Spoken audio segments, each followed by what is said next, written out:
Hey guys, Michael here. I know I sound like a broken record on this topic, but I am a true believer that the garrisons in Vanilla Warhammer are insufficient. And I'm not going to go into all the reasons why. I did make an entire video about why you really should use a garrison mod. So I'm not going to go through all those same arguments here, but what I will say is that there's a bunch of different reasons, and one of the things that I didn't really go into any detail in that particular video, but I do think it is important to consider, is that there's remarkably little variety when it comes to your garrisons. If you build a level 2 garrison in a minor settlement anywhere in your empire, it's going to look just like a level 2 garrison anywhere else in your empire. Ditto for level 3, these are your minor settlements, all the way up to, building the top tier garrison building available to you in your major settlements. It's still, in most cases, going to look exactly the same as every other one.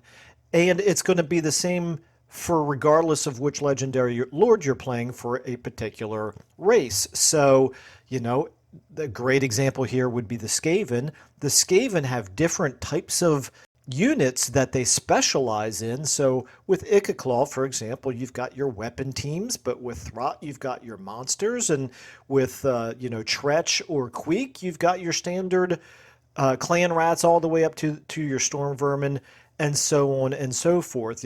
Plague monks with Skrulk. So there's definitely room for more diversity when it comes to what should be in your garrisons, depending on which legendary lord you're playing. Well, anyway, all of that is obviously the build-up to the particular mod that I'm going to talk about here, which is finally a mod that allows us a little bit of diversity in our garrisons. So I not only believe that garrisons should be stronger than they are in vanilla, but also I do like the opportunity to actually have a little bit of diversity in your garrisons as well. So that leads us into this mod. This is More Garrison Choices by Time Police Officers Workshop. This is not one that I was aware of until pretty recently, even though it has been around for a little while. Tip of the cap here to Time Police Officer, because I think this is a really well done mod. I do recommend this to just about anybody, quite frankly. I do think it is a nice little addition to the base game that is kind of optional in a way that you'll see here in a second. So you don't have to use these more diverse garrisons if you don't want to, but the opportunity is there to use them if you do. So anyway, just very quickly going to touch on what he mentions here in the description, and then I'm going to show a bunch of examples in the game. So features: this mod adds a few garrison building chains for most factions without removing or editing their original. These new garrison chains are intended to give more depth to the garrison mechanic by making the player choose between unique units and effects. Some legendary lords even have their own unique chain with their own roster and buffs. I'm going to show an example of that as well. Currently, there are more than 40 unique chains added to the game. These include Bretonnia, Chaos Dwarfs, Dark Elves, Dwarfs, Empire, Grand Cathay, Greenskins, High Elves, Kislev, Lizardmen, Skaven, Tomb Kings, and Vampire counts. Now, I don't know if that's a comprehensive list, if he literally is listing every single thing, every single one that he's added them to here.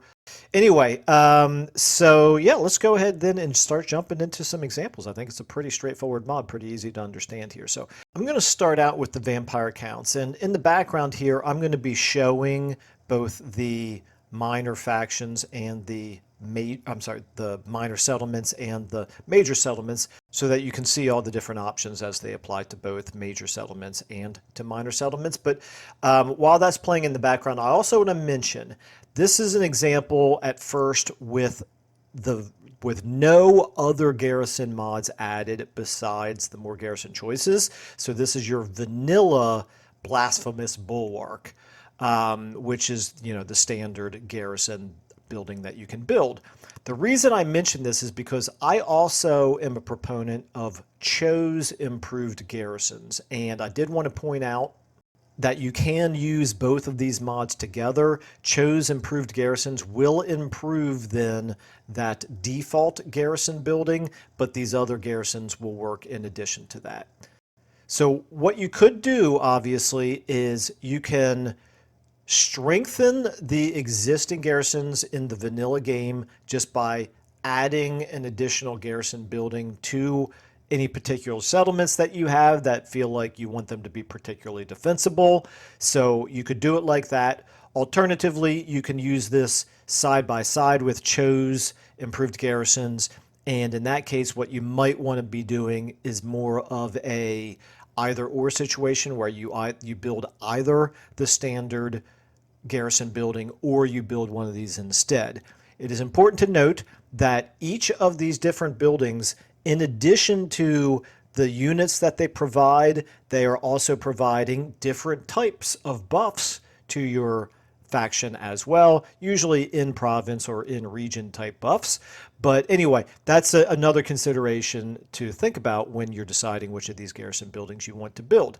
You probably, if you're using Cho's improved garrisons, you probably want to think twice about using these as supplemental garrison, because there is still, of course, that 20 unit cap on how many units can be in a garrison. And so if Cho's is already going to get you up to close to 20, you're going to lose some of the additional benefit of having these additional units available by building a second garrison building in the same settlement.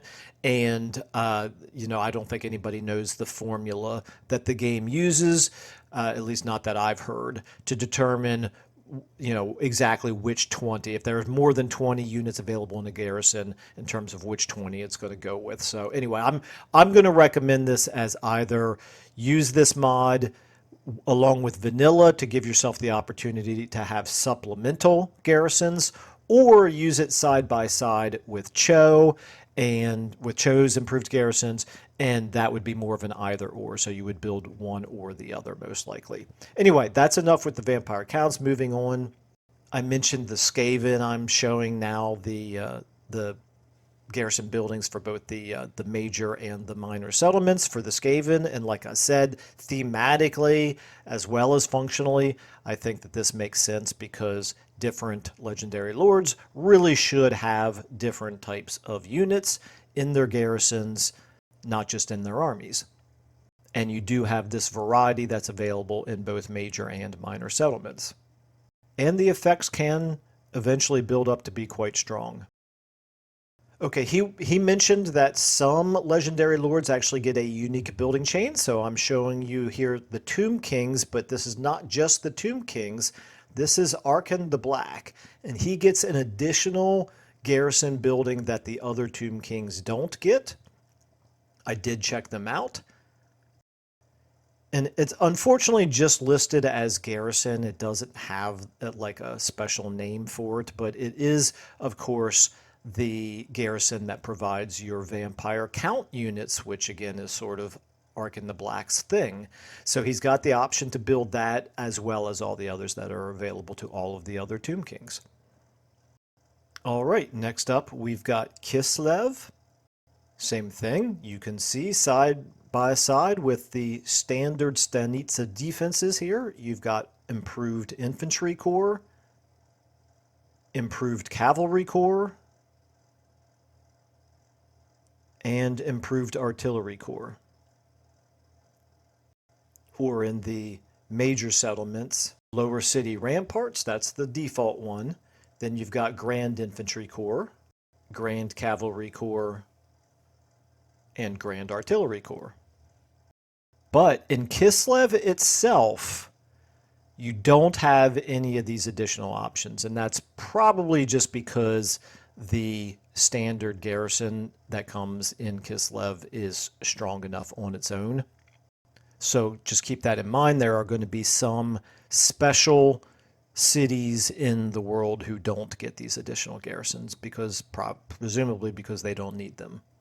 Okay, and the last one on this video is the Chaos Dwarfs, and at this point you already know the routine. You've got your standard vanilla garrisons, and then side by side with that, you've got your infantry corps buildings, you've got your cavalry corps buildings, and you've got your hobgoblin corps buildings. I have to say, I like this mod probably more than is reasonable, but I guess maybe that's just because I'm always thinking about garrisons and ways to improve how they work in in the standard game. So anyway, that's really it. It's a pretty simple mod, but I think the mod author definitely did a very good job here. So I do highly recommend this one. As always, do let me know in the comments if this is one that you've tried for yourselves. If so, what your experience has been with it. And as always, just let me know if there are other mods like this or not like this that you would really like me to cover. Many of them that I do these days are actually coming from suggestions from all of you, so I very much appreciate that. And then I guess with that, I will go ahead and say thank you all so much for watching and listening, and I will see you all in the next video.